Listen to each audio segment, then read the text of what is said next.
All right, Jim, we closed out our Indiana haunts with Amhurst Asylum in Valparaiso. What was your opinion on that one? Yes, this was really just a superlative haunting experience as well. The atmosphere was set immediately upon entering, with kind of a layer of fog. You couldn't really tell if it was real or manufactured, but very, very effective upon entering. And the fact that this was, an asylum right there. I mean, you'd be walking down hallways and you'd see, these artifacts, whether it be carts or shelves or wheelchairs stacked on end. And you could see beyond it. You could see the hall beyond it. You knew you could enter at that point past it. It just gave, that built-in fear element right there was highly effective. I mean, just very, very well done. The actors throughout, I mean, whether it was initially upon giving you, your instruction, where the individual was in essence speaking in these, these non sequiturs. I mean, these sentences that on its face made no sense, but then, it was never broken in character. The nurse who gave you instructions and had you huddle up, just very, very clever and sort of setting the terms for the haunting experience. I mean, really well done. And, here again, I mean, the actors throughout, it wasn't one note, it wasn't shrill, it wasn't just jumping out and yelling boo. It was really, that subtle variation was very effective.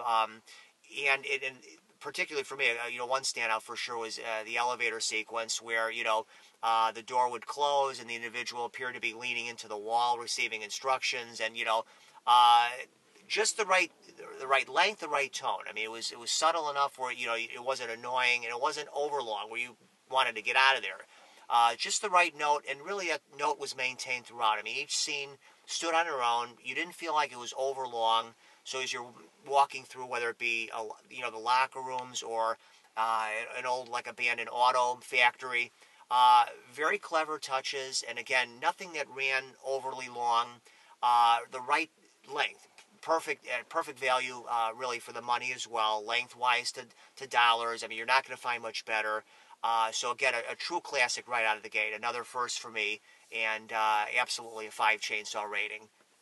Would you say it's a Hall of Fame contender, Jim? I absolutely would, yes. I think this is definitely a Hall of Fame contender as well. Right up there with the true cream of the crop as far as haunt experiences. All right, Laura, Valparaiso, Indiana, Amhurst Asylum. What'd you think? Oh, I loved it. This is one this is our 3rd year that we're doing Amhurst. The first year we were just blown away. I know it was in our Hall of Fame. Was the acting. I mean, this one is one of those haunts where you feel like you actually are immersed into this asylum. It feels like you're walking it really there, a realistic feeling, because it's got like music and just the sets and then the props. It really feels like that's what you're really at. And the actors are just phenomenal. I mean, they stay in character. They're the type of actors where it doesn't, like, they're just doing their thing, and it doesn't matter if you're there or not. Some interact, but some are just doing their thing, and that's entertaining because you don't need everybody to be getting in your face. This is something that is just entertaining all the way around.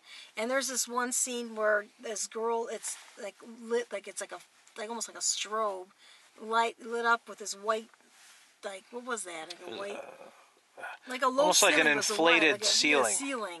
It was white, and she had like one eye was just completely like grayed out white, and she was doing like walking, and oh my gosh, it was just amazing.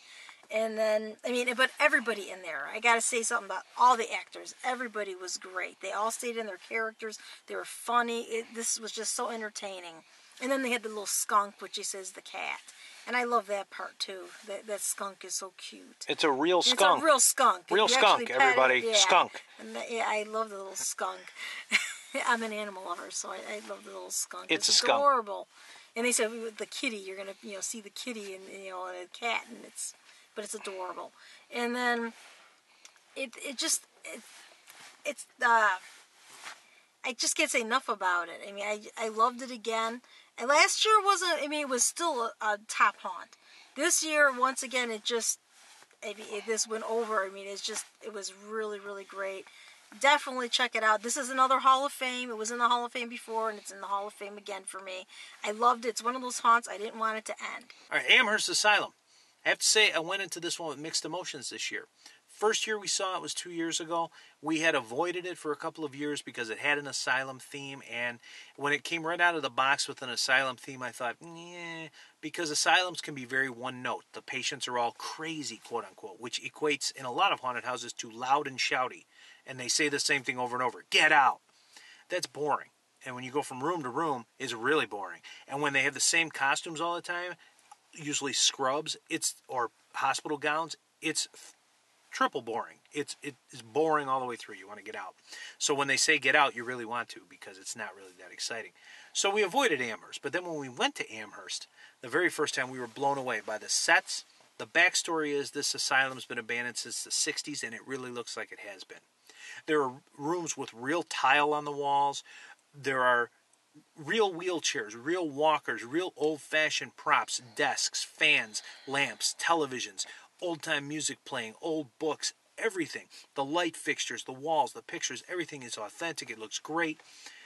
Set design is outstanding here. And the patients are hilarious. Hilarious. I laugh so much when I go through this haunt because they are crazy in the best sense of crazy. There are some that are loud and shouty. There are some that talk to themselves. There are some that just giggle. Some that look at you. Some that walk funny. Some that scream and cry and they want to get out of there. Some people are just angry that you're there because you're interrupting their lives. And I think one of the things that's really good about Amherst is that the patients and the employees, quote unquote, of the asylum really act as though they would always do this whether you're walking through or not. Like they do this 24/7, and you just happen to be visiting and passing and watching them right now. It's really good.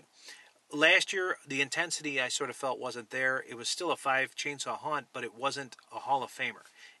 There was something missing. I'm not quite sure what it was. A few performances were somewhat one note, maybe a little bit too long and meandering, but this year that's all been rectified. Everybody was on point from the time we got in there.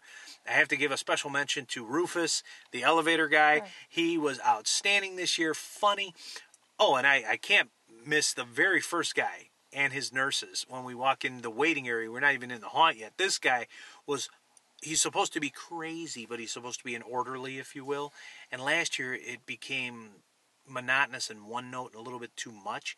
This year this guy was great. He was funny and low key. He talked to himself, and he would talk in sentences that made no sense. The sentences would veer off into 2 or 3 different areas. Made no sense, but it was hilarious because you had to take him seriously, even though he wasn't being normal. It was great. Additionally, the guy in the padded cell, loved him. Again, low key, funny, a little sardonic in his humor, a little dry wit there, and you really got the impression he was nuts. He was hearing voices through the padded wall, and it was great. There were so many actresses. The actresses in the locker room, every single one of them was great. Biscuit, you know who I'm talking about. If you watch this review, you know who Biscuit is. Biscuit, yeah. Biscuit was great. So many. Oh, and here's something that nobody has mentioned. The room with the walls with the heavy metal music playing and the chain link fence wall maze and the guy standing there with the long hair and the knife and the pipe or whatever he was holding, and there's a strobe and it goes on and off and he's in the background, and then the strobe goes off and on and there he is, he's closer to you, and you have to navigate the maze, and he just keeps stepping to the left, right, front, back, and he's all around you. You don't know where he's going to be. I mean, just fun. Gus, shout out to Gus, the auto mechanic. And the guy who wanted my fingers, yeah. Give me those fingers. He was great, hilarious. Agnes and I can't remember the other girl's name, but Agnes was the one guarding the door. She was hilarious. So many people were so good in this. The sets are great. The acting is great. You can tell that everybody loves what they're doing there. It gave me a great laugh. And again, it's a Hall of Famer this year around. Congratulations to Amherst. You did a great job again.